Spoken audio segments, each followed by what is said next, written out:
I got All right. a pretty good one. Have we said anything worth being in the beginning of this podcast yet?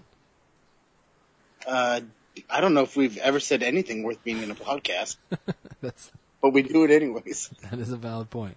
Taylor and Alan talking about movies. They may be best friends, but they always disagree. Taylor and Alan, I seen that.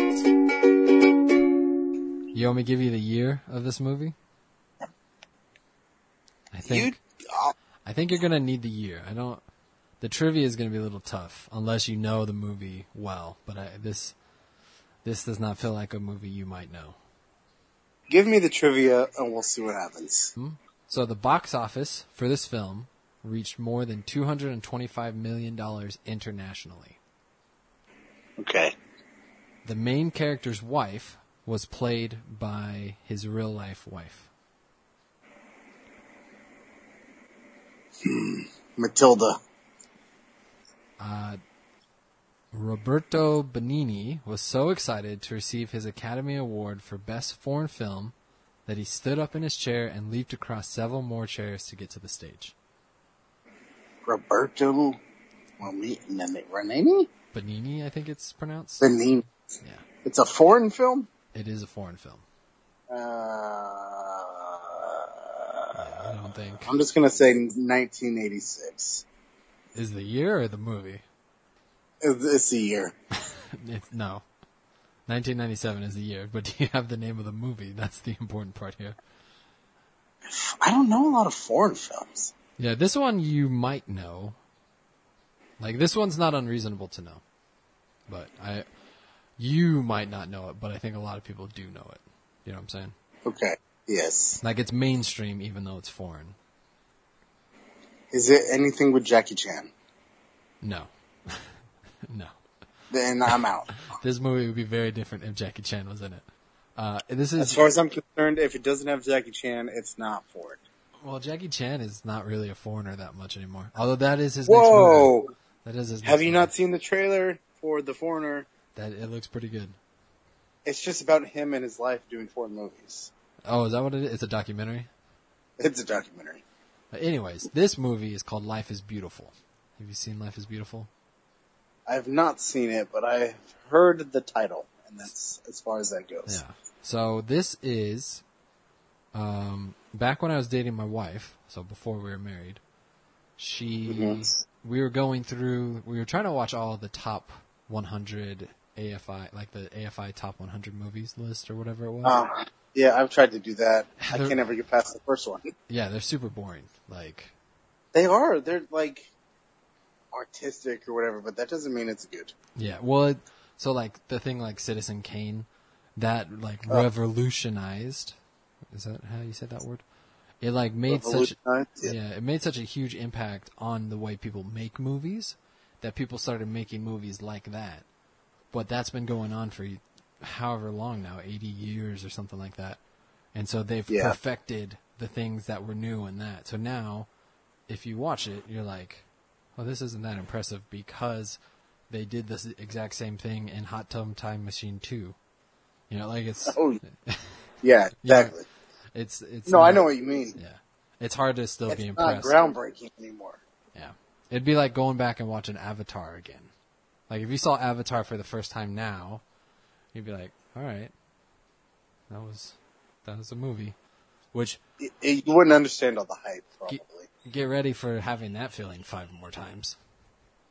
Yeah, it's like, I feel like the guy, what's his name? James Cameron spends more time just talking about all the future sequels than actually writing them. Yeah, I don't know. It'll be, if the second one is any good, I will be surprised.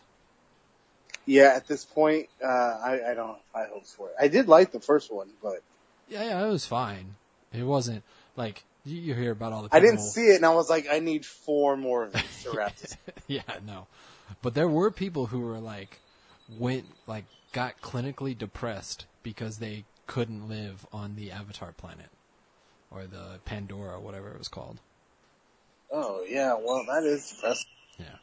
But anyway, speaking of depressing, my wife, when she was my girlfriend, we were trying to watch the movies, and we got on the topic of like, oh, what's your favorite movie? And she said, oh, it's Life is Beautiful. This is like one of my top favorite movies. And now, the thing that's probably going to cause our divorce is this debate that we still have going on. I say she told me that it was a funny movie, but she says she told me that there's funny parts of the movie, which means two very different things. Correct. Because this movie is about the Holocaust and internment camps, or concentration camps. Okay. And so, go on. My wife is not like a white supremacist or anything. Just want to These are what she considers comedies. Yeah. Also, Schindler's List, so funny. But she, so she told me, you know, I was under the impression that this was like a comedy that we're going into, and okay. I'm gonna go ahead and spoil the movie, so just warning in advance. But it's about a family gets captured and put into a concentration camp, and the mother gets split up from the father and the son, and the father is taking care of his son, but he's doing everything he can to make his son think everything going on is kind of like a game.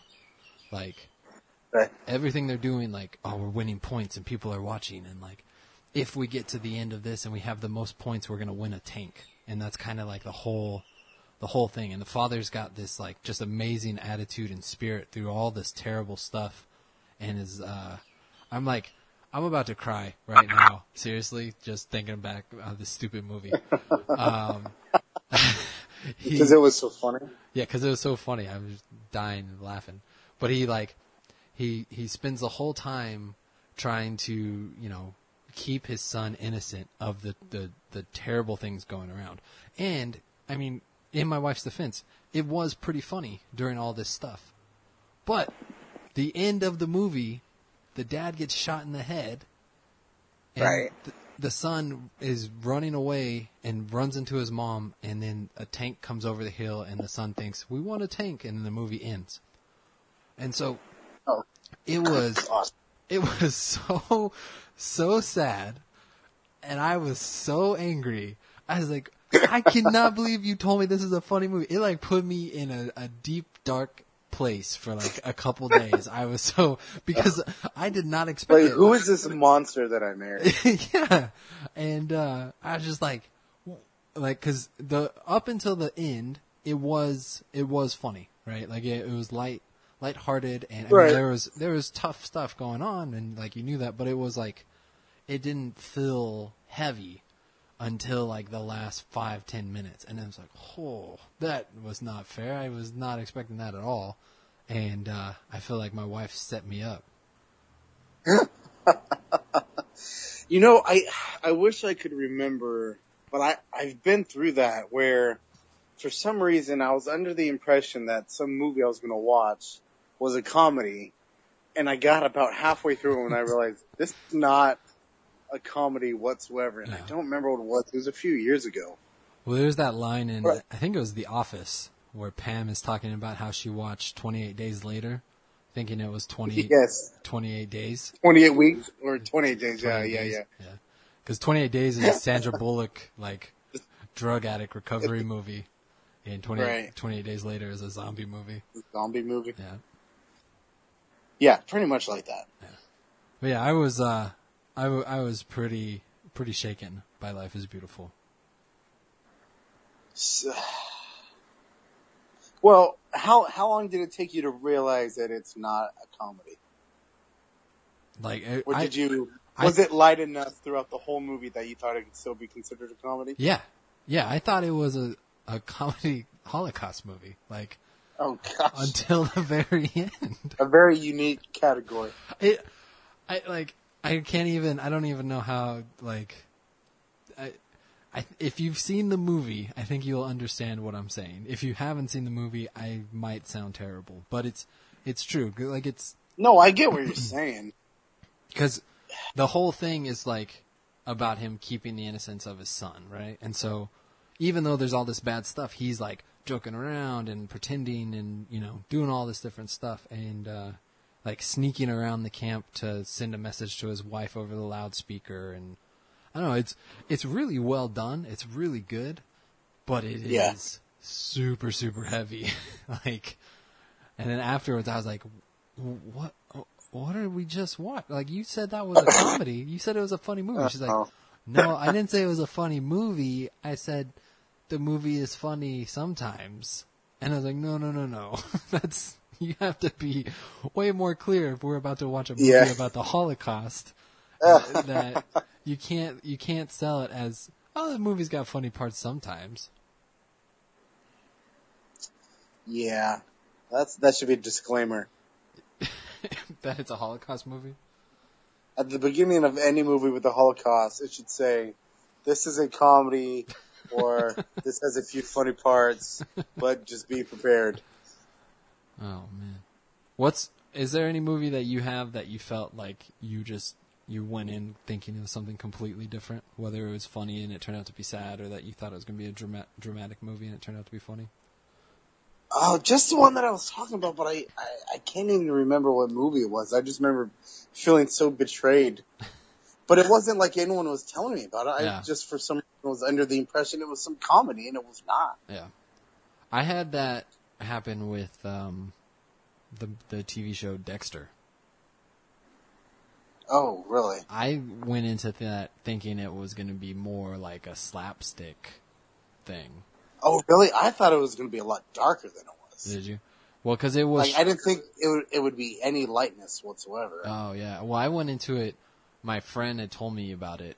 He said that, oh, yeah, he works for the cops, but he's actually a serial killer, and he's, like, always trying to stay one step ahead. And the way he said it, maybe, like, I think because we were at, like, Target or something, he was buying that and Monk at the same time. Oh, yes. And so I just assumed that they were, like, on the same... Yes, like, that would be great. I want to see that show where it's Monk, but he's also a serial killer. But he has, like, OCD. Oh, that would be great. Like, I just... Make that movie. I assumed it was on the same tone, And when I started watching it, it was similar to... Not Pushing Daisies, but that it had a similar feel. Do you know what I mean? Like that... Yeah. The vibrance of the way they filmed it. Mm-hmm. And I was very surprised when it was not a comedy after like 3 or 4 episodes. I was like, man, this is kind of dark for a comedy. Like, I haven't laughed at all.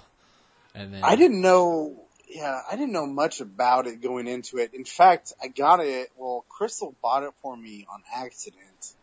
For some reason, we were probably at Target or Walmart, and she swore that she heard me say that I wanted to watch the show.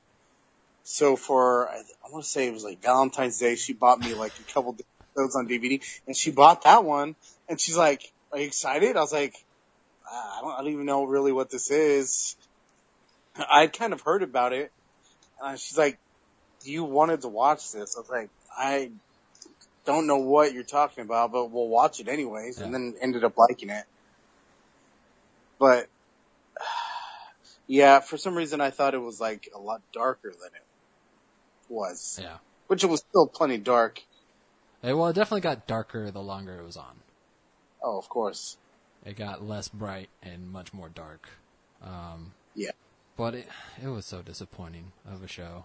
Like, I don't even know what is more disappointing, the ending of that or How I Met Your Mother. And honestly, just thinking about it right now is making me angry. I would say Dexter was probably more disappointing. Because at least, How I Met Your Mother was obnoxiously ended. But it was still kind of in the same, the same rules. Do you know what I mean? Realm? Yeah. Yeah. It just felt like a weight.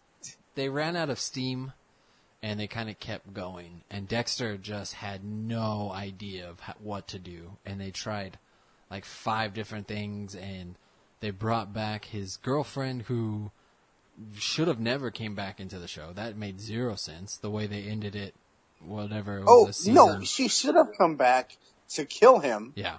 And, like, that's the end. Yeah, she should have But- killed him and taken the kid. That would have been an interesting ending. But him throwing his sister into the ocean and driving off into a hurricane, and It wasn't even that. It was the fact that he abandoned his kids and family and then went to go be a lumberjack, but then was still, was he still killing people? I don't even remember at this point. well, he still had his dark passenger. I think that was kind of the. Well, I think he still had his slides. Did he? I don't remember that part. I thought that was the last scene, was he was sitting down at the table with his slides. I And it's remember him sitting at the table, but I thought he had like a bowl of porridge, like he was eating something, and then he looked at the camera all crazy. Yeah, I don't know. I'd have to watch it again, but I never will, so I'm not sure. Yeah, I don't really care to know either. But if Life is Beautiful is on TV, based on my explanation of the movie, are you gonna watch it? How long is it? Reasonable. I don't remember exactly. It wasn't. It didn't feel too long. If I can watch Maybe- it from the very beginning. It felt yes. about maybe 5 minutes too long. If they could just cut out the. Just cut out that last scene, it would have been perfect. Yeah. But yeah, I definitely want to rewatch this. But it's like one of those things where you have to like emotionally prepare yourself to do it. Yeah. Did you watch This Is Us? Did you guys watch that? Yes. The whole thing. Yes. And so you know how the whole show was building up to the dad dying, Correct. and it was like we got to the last episode, and I was like, "All right, I'm ready." Oh, convinced that this is how we're going to find out, and Yeah. we never do. and we never And you're do. still, and then it ends, and you're still like, you have that tension Yeah. that you had built up, and there's no payoff. Yep. Exactly. Yeah, that emotional build up for that is kind of what you need to watch this movie, I would say. Oh. Except this But pays off. pays off in a real funny way. I would probably try to watch it. Yeah. I definitely recommend it. It's a good one. But it is, I mean, you're going to be laughing the whole time. You know, it's Shuffling along. all right. Well, you ready to move on to our most famous segment? No, I'm not ready yet. Because now I'm irrationally angry about Dexter. This is how it should have ended. This was how I was convinced in my head, for some reason, going into the final season, how it was going to end. Okay. It should have ended with him being caught Yeah. and going on, going either pleading guilty or going on trial and eventually getting his death penalty, right? Uh-huh. He gets the death penalty and it shows him and he dies. And then it shows 10, 20 years into the future and we see his son Harrison is now also a serial killer. Because he went through the same thing that Dexter went through as a baby, which supposedly made him the serial killer. And it was going to be like, now he's a serial killer. And then that's how it ends. What if instead of a serial killer, he was like a serial medic? Like sneaking around. Just a doctor? Yeah, but a secret one. Like he's working for like I don't think that's what serial means, though. I think it is. It's like you do it consistently. Serial just means like a reoccurring. Yeah, that's what I'm saying. But he's working. Why does it have to be secret? Let me finish my thought. He's All right, working for the mafia. The mafia is going around and offing people, but he's like having to sneak around and save them because he feels. They already made that show. What show is that? The Mob Doctor. I never saw that. It did not last. Well, this one could. So, This one could just be called Morgan, the serial medic, and he works for the mafia, and has to stay one step ahead of the mafia to keep people alive. And they're like, "What?" so he finds out who the mafia are going to put a hit on, and he saves them instead? Yeah, but Or is he the one who's supposed to kill them, and he doesn't? Well, he saves them after they get assassinated. He brings them back to life. Oh. So it's going to be like a mixture of Dexter and Pushing Daisies. Yeah, just without the magic. And no pies? Well, there'll be pies. There's always pies. There's got to be pie. Yeah. I think I was that's a for some reason, solid show right there. It made so much sense in my head that I was convinced that that's almost like I had already spoiled it for myself. That's how convinced I was that it was going to be something along those lines. I thought for sure he was going to get caught, and it made me mad that he didn't, because he definitely should. There's lots of shows out there where like the good guy or the main guy is like really a bad guy. Yeah. But he's, you root for him, but in the end, like, you can't keep doing it. There has to be some kind of justice, even if it's for a likable character. Yeah. Or if a semi-truck would have just plowed into him. Oh, speaking of that, have we talked about that? I don't think so. How I called that ending 2 weeks early? What? I swear on everything you can ask Crystal, even though you probably won't believe her. I called that exact ending with those exact characters. Just like that. You said that Michael Chiklis was gonna run over what's his name? Teller. Jax Teller with his big rig. Yes. I feel like you said that you saw the episode, then you told your wife, and then you made her watch it, and then you No. I predicted the future. I had told her ahead of time, and then when we were watching it and it looked like it was starting to unfold, she looked at me like, "Are you kidding me?" Like, she was surprised that I was right. I was like, I told you this was going to happen. It was, that felt, I think that was right after Dexter, right? It all happened at the same time? Maybe a year or so after. Okay. But, well, maybe not too long. I don't remember. I thought it was the same, like, I thought I watched them, like, really, like, on top of each other.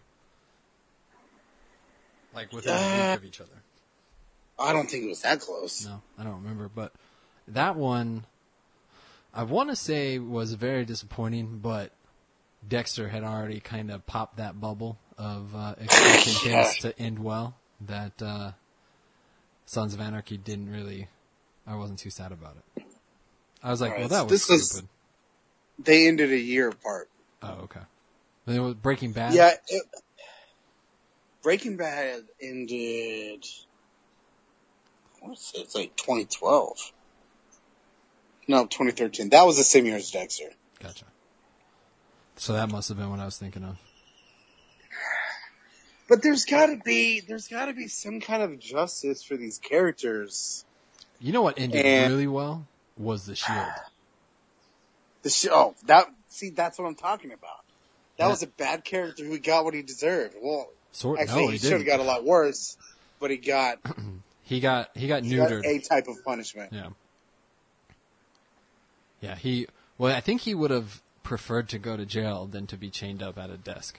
Like, not literally chained, but like stuck to a desk his whole life. Yeah, well, he definitely did not think that was going to happen. He betrayed his only remaining friend and then got a desk job. Yeah. That was a good ending. Yeah. Well, now are you ready for our most favorite? Now I'm ready. Segment. I've said my piece about Dexter. They should do some kind of after show scene, and it's the scene that I talked about, and then I'll have my closer. Or if maybe his son comes and kills Dexter in the woods. Oh yeah, that'd be great. Just for being such a crappy dad. All right. Well, now it's time for I Want to See That. Oh, yeah, that's right. I forgot that's how we say that segment. Yeah. But you have I Want to See That movie? I don't. I forgot that I should have thought of something. Oh my gosh, why is this the hardest thing? There's one movie that I've never seen that I don't even know if I would like it or not, but it's the movie Sin City. You never saw Sin City? Never seen it. Oh, that's a good one. So it is good. Yeah, the first one is. I never saw the second one. Also, it may not be good anymore. Just it might be one of those. Oh, the quality went down since the last time you saw it? Well, the story is going to be the same, obviously, but it's very stylized. You know, it's like all black and white, like a comic book. But that's not really new anymore. You know what I mean? Like that's true. Kind of like what we were talking about with Avatar. It's It's the Citizen Kane of its time. Basically, Sin City is the Citizen Kane of what year did that come out? 2005. 2000. What year? Yeah. 2005. 2009. 2009? Yeah. I thought that's what I was looking at. It came out when I turned 17.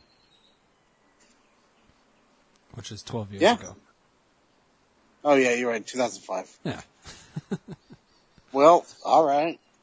Yeah, because I've never seen it. I went on my birthday. It was out when I turned 17, and I was all excited to go and see an R-rated movie and get carded in doing that. Yeah. And nobody Same cared. thing. They didn't. Yeah, they don't card. I've never been carded for a movie. Well, I've been, when I was younger than 17, I got turned away a couple times. They're like, no, you can't see that. What are you doing?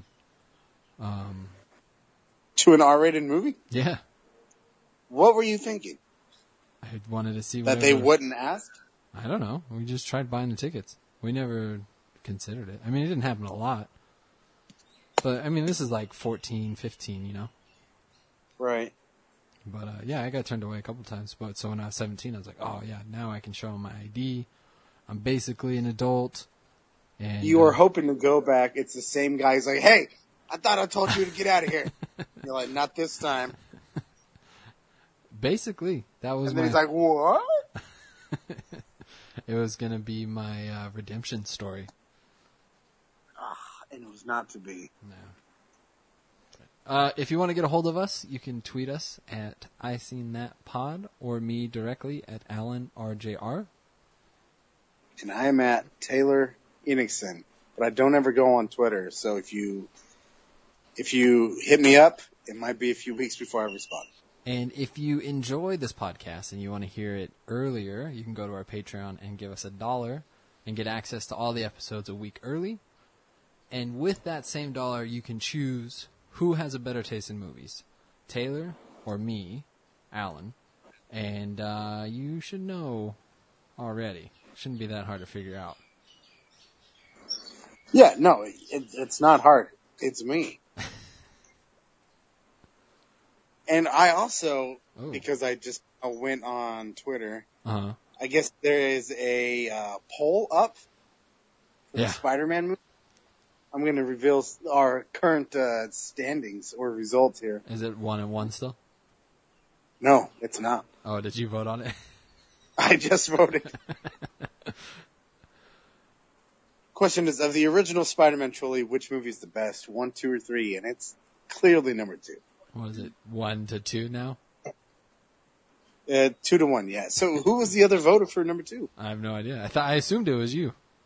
No, that was not me. I think we have a winner. Resounding. I have twice as many votes. That is true. No, stop. She's going to go on there and vote against me. Do it. I can't find it. At least vote for Spider-Man 3. I'm looking. Do you even follow our podcast? Oh, is it on your podcast? Yeah, see, she doesn't care.